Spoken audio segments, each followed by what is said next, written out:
All righty, what's going on, ladies and gents? Welcome back to the channel for another weekly update. Hope everybody had a lovely day, having a lovely weekend. And with that being said, let's dive into the TA.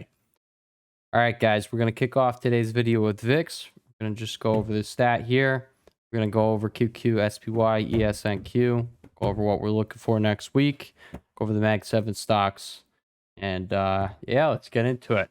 All right, so over here on VIX, I'm just going to point out there have only been 10 times since its inception that we have gotten above this 48 level here.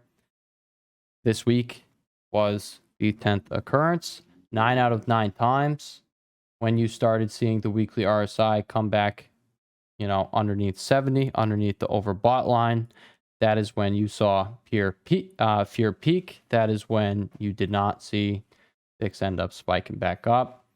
It started actually crushing from there. And we can see volatility over here continue to spike, but I do think if we go down, we see a new low over there in the market, I think volatility is going to make a lower high here, and we're going to have a divergence there clear as day. And then on the weekly time frame, if you come over here to QQ, SPY, any Mag 7 stock, most stocks across the board, weekly RSIs, they are hinging up off of oversold territory this week. So if we do end up coming back down and making new lows, it's just going to put in those weekly bullish divergences we talked about, quite a while ago. And at that point, we do just have, we have a major bottom across the board. I don't think this is any reason to really be, overall bearish on the market. I spoke about this pullback over here. I said I was a little uncertain yesterday, and today's close, it is still currently Friday here. Today's close was going to be providing clarity here, because if we had a bullish weekly close, we were probably not going to be fading this. NASDAQ had a 12% day. The last time that happened over here, within 3 trading sessions, we came back towards the lows.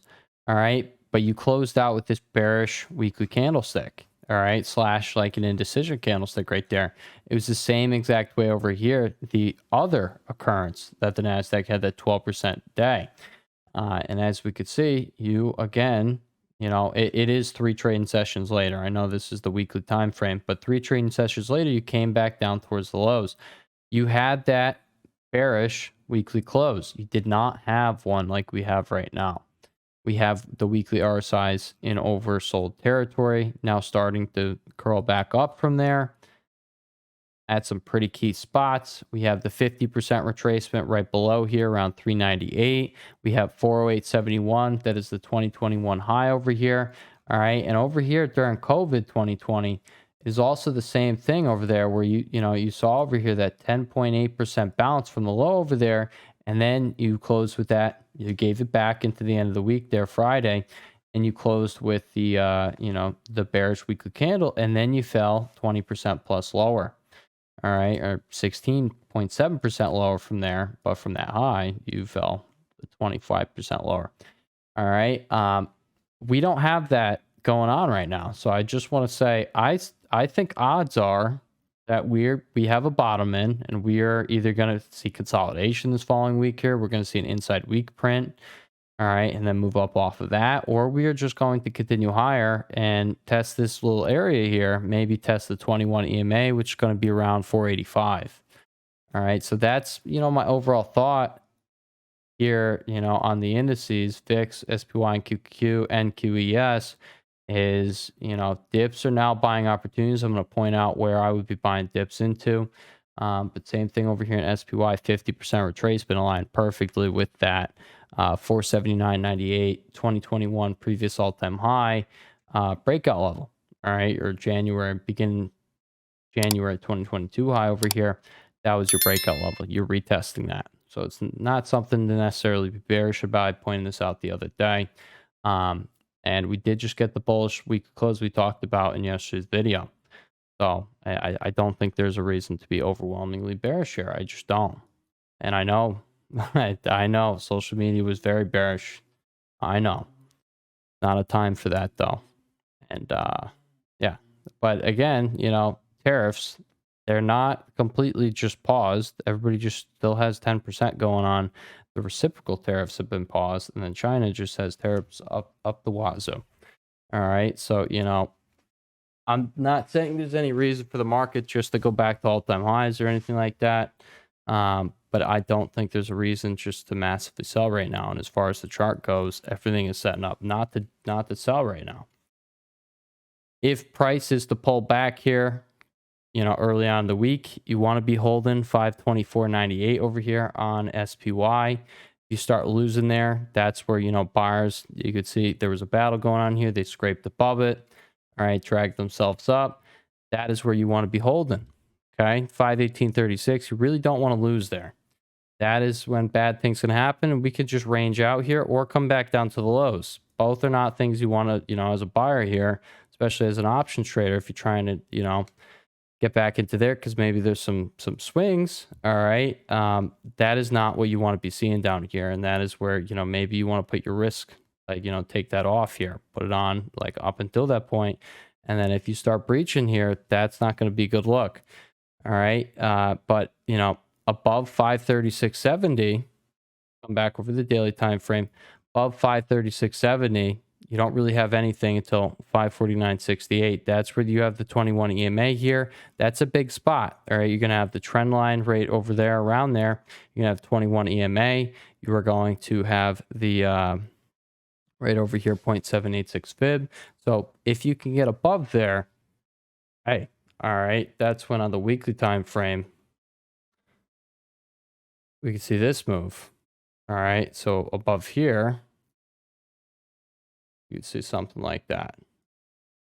Okay, but more likely, you're going to see something up there. You see a nice 3% move of continuation up to 567.42. All right, so on the upside, 536.70, 549.68, 558.03. All right, and then the level of interest for me is going to be over here 567.42, and then on the weekly time frame, you're going to have right over here the weekly 21 EMA sitting there. That is going to be resistance. So up until that's reclaimed there and price gets above it, then hey, this could very well just be the dead cat bounce. And guys, this is going to take weeks to months for this. They see this cloud here, how it's been green for, this whole time. It crossed over briefly over here, but it turned green and you just continued your uptrend. All right, over here, you took some damage. All right, this is going to take weeks or months here to actually turn around and have the shot at pushing the all-time highs. So don't, sit there thinking that's going to happen. It's still a trader's market over here. We're still going to have some volatility. It's probably going to be coming down if price is going to be getting above here at 550.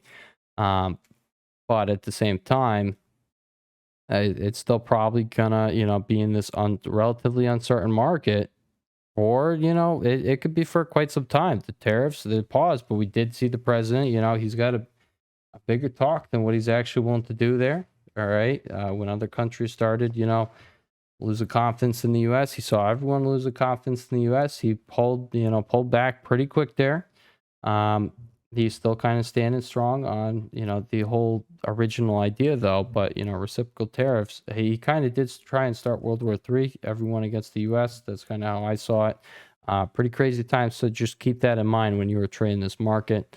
And, take your profits quick. I'll go over some trade ideas in this video, specifics, and, how you could trade these charts with options. But at the end of the day, just realize the risk. Okay. So if you pull back, you want to be holding 524.98, and you definitely don't want to lose 518.36. If you do, you have risk of really coming back down here, or just sitting in consolidation. Then we have a weekly bar, inside bar sitting here, and maybe we get a few weeks of that. We'll see. Probably not with how things are setting up, but we'll see how it goes over here on QQQ. On the upside, above 455.59, we have 460.07, 466.43. 472.91 and 480. But the big spot is going to be 466.43. If you get above it, you're above the 21 EMA. At this point, all right, you will have the daily RSI coming into oversold territory, pretty close together there. All right, 2 times in a row. This thing is probably gonna, lead to a larger bounce. I know, it's like Henry. All right, this is already, a big bounce. I know. All right, but at the same time, we just fell 25%. We're probably gonna actually retrace the move, which would look like a move up to like 490.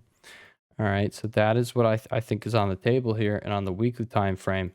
Again, 21 EMA. This is all just your dead cat bounce, and we could easily print like 1 or 2 weekly bars here, okay, and then just roll back over and we come back down. We will have to see how it goes, all right, but you expect sellers if we come up here, just like you did over here, golden pocket test, all right, just like that, golden pocket test, pulled back, created the higher low, all right, and that's why I say, even if, it's a bullish scenario, it's still going to take weeks to months, all right, it's still going to take 1, 2, 3, 4, 5, 6. All right, this is 6 candlesticks before you actually got your confirmation of a higher low here. That is a month and a half. Okay, just keep this in mind when buying options, when trading options. Take your profits when you see them. All right, and keep that in mind. It can literally take a month and a half for the bullish scenario where you get back up here to play out. Okay, keep that in mind. Now on the downside, you pull back, guys. We're watching 450.82, and you really got to hold 443.06. If you start losing 443.06, bad things can happen. We're then watching 432.63, 423.45, and that just means we're not going to be moving up just yet. It's not. But also with the structure we built out here in the daily time from this pullback, like we don't want to give up this low. And if you give up 443.06 here, you risk coming back down here. And if you give up that, you're probably going to make a new low. Not going to look good. All right. So there's that. All right. Let's come over here to the Mag 7 stocks. Tesla. This is one that is kind of coiling up here. Getting real tight. If you can get above 274.69. All right. Then you're probably going to be pushing for 290. Get above 291.85. You have a 300 psych level. Now here on the weekly time frame. All right. You're going to have 2 scenarios here. Okay. Take those out. 2 scenarios on this bounce. Bearish scenario, you're going to reject the 300 psych level. All right. Well, you're probably not going to even test. You're probably going to reject 290 over here and pull back. All right. But if not, you're going to retest 300 psych level, reject there. So that's your bearish scenario. All right. Bullish scenario, you break 300, you come to 326.59, and then you pull back. Maybe find bars off of 270 to 290. All right. And then you push up. Okay. And I want to remind everyone, again, these bullish scenarios, they can take weeks to months to play out. So keep these things in mind. All right. Don't be buying an options contract for next month, expecting price to be all the way up here when, in reality, it can get up there, but it can also take some time, like a good amount of time. So I need you to factor that into your equation. On the downside over here, guys, you're watching 243.36 underneath there at 217.02. Apple, guys, it's looking pretty nice. If you can get above 198.23, this is the spot I mentioned the last video here. The big spot. All right, you had this range you built out here for quite some time. You were trading in. You came back into it. We'll look on the weekly time frame here. Came back into it. I'm just going to also put that on the chart right there. The weekly 200 EMA, or not EMA, the weekly 200 moving average, MA, was tapped this week. Very heavy volume. Weekly RSI almost an oversold territory. And you came back into this, this range you were in for, years. Okay. And this little range, you broke out of this one over here. Okay. And then developed this other one in the upper part of that range. You came back into it. This is a year of consolidation. This is like almost 2 years of consolidation. You came back into it, tested the 200 weekly moving average over here, and you're trying to already the first week break back out of the previous range. Price does not want to be in this range. All right. Above 198.23, you're probably going to test the most recent range price was in, which is all the way up here. All right. We're talking like 215 to all the way up here around 220. All right. So, above here, you are probably going to have a pretty quick move up to that 215, 220 area. All right. Above 198.23, you have 208.42 and then 216.23. No. Not 23. Right here. 219.38. above 198.23, you have 208.42 and 219.38. Moving on, Microsoft. All right, weekly time frame, tested the 2021 high, almost came down to the weekly 200 moving average over here. Weekly RSI hinged up off oversold territory, bullish engulfing candlestick, heavy volume. Looking really nice. You have the 21 EMA here. Expect rejection, okay? So, let's just pretend there's no levels here. This whole area, you're gonna just expect the rejection to come in. Okay, 404.37 up to 410.29. You expect sellers to be sitting up here, and you might not even test there. Okay, you could reject right here, and you could get that scenario I talked about where you literally print two candlesticks over here. Maybe you get a doji candlestick, shooting star up here. I don't know how it would exactly look. All right, but that would be next week's candlestick, and the following weekly candlestick. All right, you end up, coming back down off of that. So we will see how that ends up, forming here. But this is going to be a heavy spot over here on Microsoft, which is why, honestly, for, trading reasons, I'm not going to say like investors. I pointed out the setup over here right when I saw it. This is a pretty big spot over here. And I pointed out that, a dip over here. It was after that big day over here. I took a look at the charts, and yeah, like a lot of the things, they're around 2021 highs, around weekly 200 moving averages. Weekly RSIs are oversold and hinging up. Like, it just looks like we have an overall bottom in the market. And then, you'll see that VIX stat I showed you at the very beginning of the video. And yeah, the picture becomes a lot, clearer there. So, over here on Microsoft, like, honestly, guys, I do think it's going to continue higher, but I definitely think you're going to have resistance up here between 404.37. But above 396.36, you have 404.37, then 410.29 on the downside.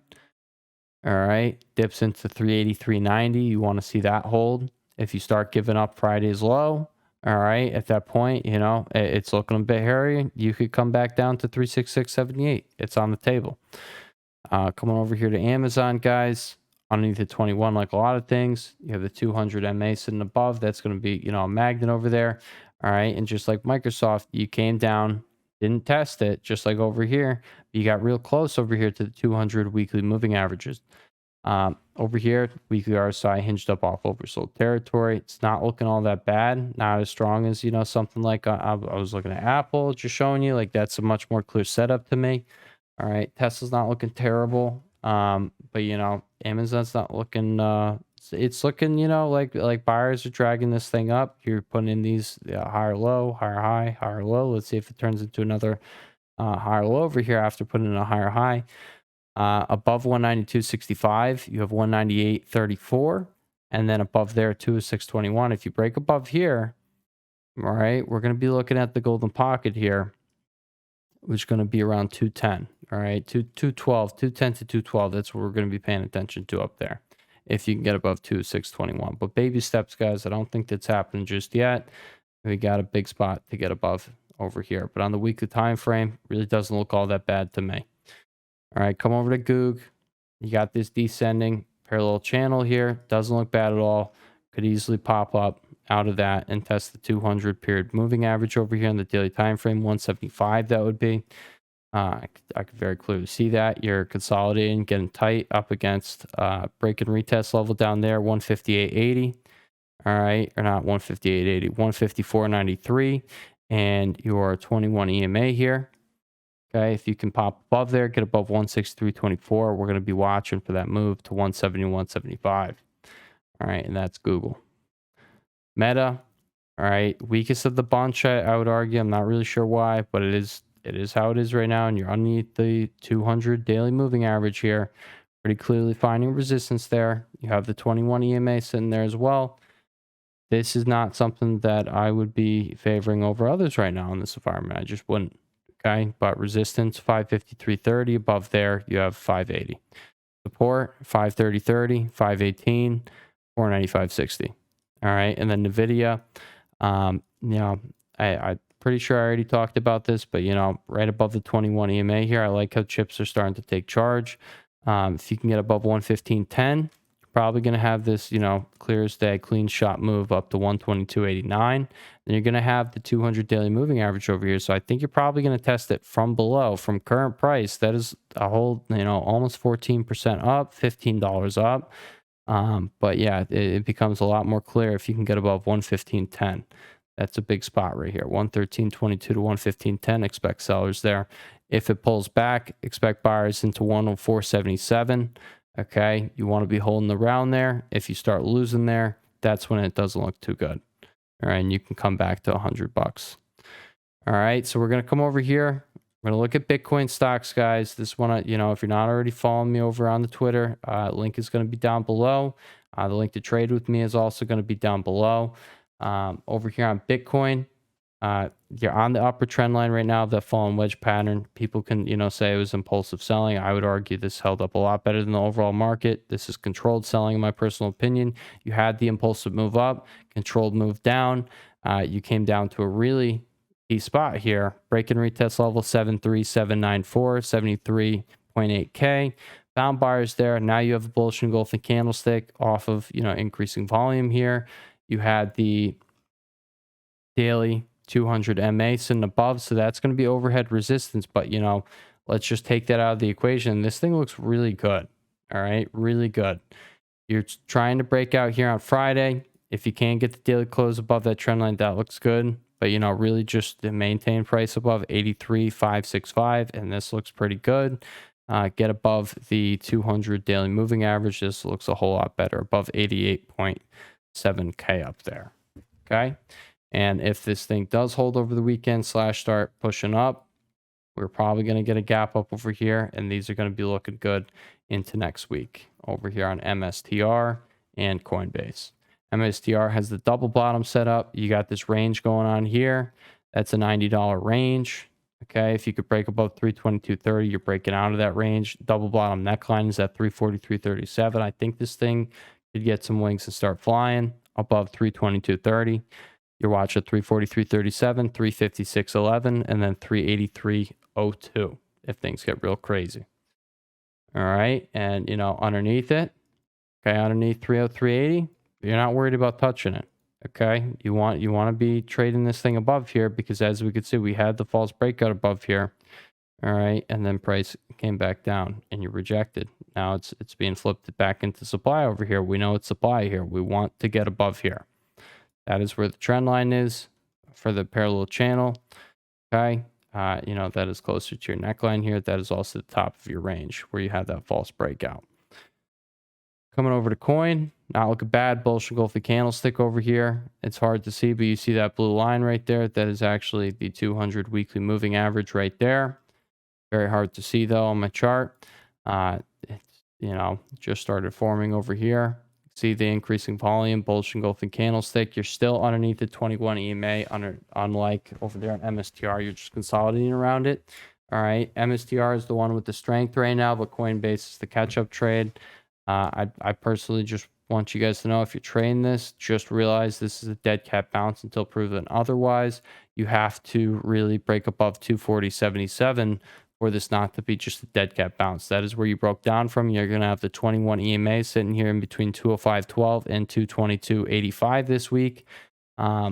It really is just going to be a dead cat bounce into this area here until proven otherwise, because it can pull back, can make the higher low, and then it could push up. But at the end of the day, this is where you broke down from 240.77. So as long as you're under there, dead cat bounce territory all day long. You had an equivalent low here. All right. Honestly, I don't see those hold a lot, guys. So, just a dead cat bounce is what you're looking for over here. All right, guys. And that's what I have for you guys today. I hope you guys enjoyed today's video, and I will catch y'all in the next one. Peace.